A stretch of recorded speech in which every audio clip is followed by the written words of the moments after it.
Hello everyone. आज का topic है चंद्रगुप्त विक्रमादित्य या चंद्रगुप्त द्वितीय की उपलब्धियां।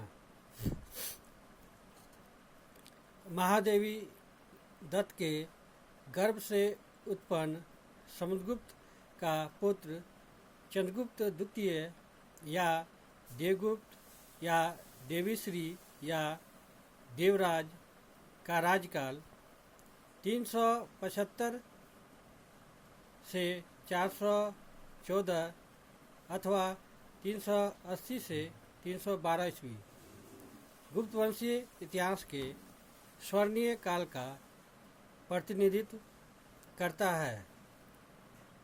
चंद्रगुप्त द्वितीय अपने अग्रज रामगुप्त का वध करके शासक बना था, किंतु उसने अपने आप को समुद्रगुप्त की राजगद्दी के लिए पिता द्वारा मनोनीत घोषित कर दिया।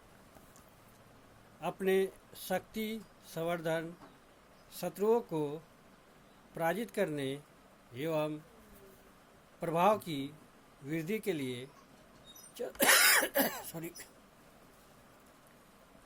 चंद्रगुप्त ने दक्षिणी राजवंशों के साथ वैवाहिक संबंधों का सहारा लिया। उसने स्वयं नागवंश की राजकुमारी कुबेरनाग से विवाह किया और उससे उत्पन्न अपनी पुत्री प्रभावती का विवाह वाकाटक शासक रुद्रसेन द्वितीय के साथ किया। उसने कदम शासक की राजकन्या अनंत देवी से युवराज कुमारगुप्त प्रथम का विवाह किया। विक्रमांक, विक्रमादित्य, परम भागवत आदि उसकी सुप्रसिद्ध उपलब्धियां थीं। इनसे जहां एक ओर उसका अतुल्य पराक्रम सूचित होता है, वहीं दूसरी ओर धर्मनिष्ठ वैष्णव होना भी सिद्ध होता है। चंद्रगुप्त द्वितीय ने अपने पिता समुद्रगुप्त के महत्वपूर्ण सैनिक अभियान का अनुसरण कर दिग्विजय का एक नवीन आदर्श पेश किया। अगर मेहरौली का चंद्रगुप्त द्वितीय माना जाए तो गुप्त साम्राज्य को पूर्व में बंगाल तक और पश्चिम में वालिक तक बढ़ाने का श्रेय उसे दिया जा सकता है। बंग विजय के फलस्वरूप गुप्तों को ताम्रलिप्ति का समृद्धशाली बंदरगाह उपलब्ध हो गया। वालिक ब्यास नदी के दोनों तटों का निकटवर्ती भाग था। वालिक विजय की स्मृति में विष्णुपद पर चंद्रगुप्त ने विष्णु ध्वज की स्थापना की। इस अभियान के द्वारा उनकी उत्तरी कुषाणों का अवशेष सर्वदा नष्ट कर दिया गया। वालिक विजय के दौरान ही संभवतः चंद्रगुप्त द्वितीय ने पश्चिमोत्तर भारत, कुषाण और अवंती के क्षत्रपों के राज्य तथा गुप्त साम्राज्य के बीच उत्तर में भद्रगण से लेकर दक्षिण में खरपटी कगन तक जो छोटे छोटे गणराज्य थे उनका उन्मूलन कर दिया, क्योंकि चंद्रगुप्त द्वितीय के पश्चात पश्चिम के इन गणराज्यों के अस्तित्व का प्रमाण नहीं मिलता। इससे उत्तर भारत के पश्चिमी भाग में गुप्त साम्राज्य की सीमा परिवर्तित हो गई और इसकी एकता और शक्ति में वृद्धि हुई।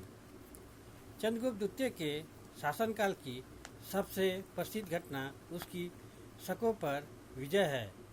इस समय शक गुजरात, काठियावाड़ और पश्चिम मालवा में निवास करते थे।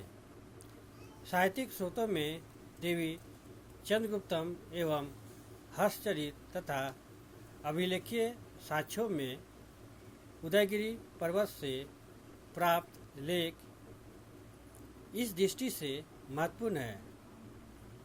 चंद्रगुप्त द्वितीय ने शकों को पराजित कर उनका राज अपने राज में मिला लिया था। वास्तव में यह सफलता अभूतपूर्व थी, क्योंकि इस क्षेत्र में शक लगभग 400 वर्षों से जमे हुए थे। सौराष्ट्र और मालवा पर अधिकार ने साम्राज्य में असाधारण समृद्धि और उपजाऊ वाले प्रांत ही नहीं मिला, बल्कि सर्वश्रेष्ठ शक्ति के लिए पश्चिमी समुद्रगुप्त के बंदरगाह भी खोल दिए। भड़ोच के बंदरगाह से व्यापार में काफ़ी प्रगति हुई। विदेशों के साथ सांस्कृतिक संबंध भी स्थापित हुए। सशक्त शासन के फलस्वरूप देशी व्यापार को भी बल मिला। उज्जैन व्यापार का सबसे बड़ा केंद्र हो गया। चंद्रगुप्त द्वितीय ने उसे गुप्त साम्राज्य की द्वितीय राजधानी बनाकर अपनी राजनीतिज्ञता और चतुराई का परिचय दिया। भड़ोच एक बंदरगाह के साथ साथ एक सुप्रसिद्ध गुप्त साम्राज्य की सीमा अब पश्चिम में अरब सागर तक विस्तृत हो गई। मेहरौली स्तंभ की उक्ति की चंद्र के प्रताप से दक्षिण सागर सुगंधित हो उठा था के आधार पर कुछ इतिहासकारों का विचार है कि चंद्रगुप्त ने दक्षिणापथ के राजाओं को भी परास्त किया था, लेकिन किसी अन्य स्रोत से इस मत की पुष्टि नहीं होती। फिर भी वाकाटक शासक रुद्रसेन द्वितीय की जब 390 ईस्वी में मृत्यु हो गई और उसकी पत्नी प्रभावती अपने राज्य और पुत्र की रक्षा के उद्देश्य से अपने पिता की सहायता और मंत्रणा लेती रही। भोज के श्रृंगार प्रकाश से यह पता चलता है कि तत्कालीन कुशल नरेश ने अपने राज का संपूर्ण भार चंद्रगुप्त के कंधों पर डाल दिया था। इस वर्णन से यह भी मालूम होता है कि कुंतल नरेश की राजसभा में कालिदास चंद्रगुप्त के दूत के रूप में गया था। सम्राट स्वयं विद्यानुरागी और विद्वानों का संरक्षक था। उसके राज्यकाल में साहित्य की बड़ी प्रगति हुई। उसके दरबार के नवरत्न धन्वंतरी, छपनक, अमर सिंह, शंकु, वेताल भट्ट, घटपकर, कालिदास, वराहमिहिर एवं बरूची थे। राजशेखर की काव्य मीमांसा के अनुसार उज्जैन और पाटलिपुत्र में एक विद्वानों की मंडली रहती थी जिसका काम काव्यकारों की परीक्षा लेना था।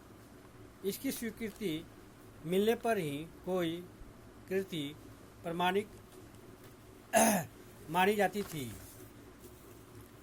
चंद्रगुप्त द्वितीय ने सोने के अतिरिक्त चांदी और ताम्र मुद्राएं भी प्रचलित की। चांदी के सिक्के शक मुद्राओं के अनुरूप में जारी की गई थी। अंतर मात्र इतना ही है कि जहाँ शक मुद्राओं के पृष्ठभाग पर चैत्र मिलता है, वहाँ चंद्रगुप्त की मुद्राओं पर गुप्त वंश का राज चिन्ह गरुड़ उत्कीर्ण है। ताम्र मुद्राओं की संख्या बहुत कम थी। ये सिक्के चंद्रगुप्त द्वितीय की शक्ति और जीवन के सभी क्षेत्रों में प्रगति के प्रमाण हैं। लोग साधारण आर्थिक व्यवहार में वस्तु विनिमय एवं कौड़ियों का उपयोग करते थे।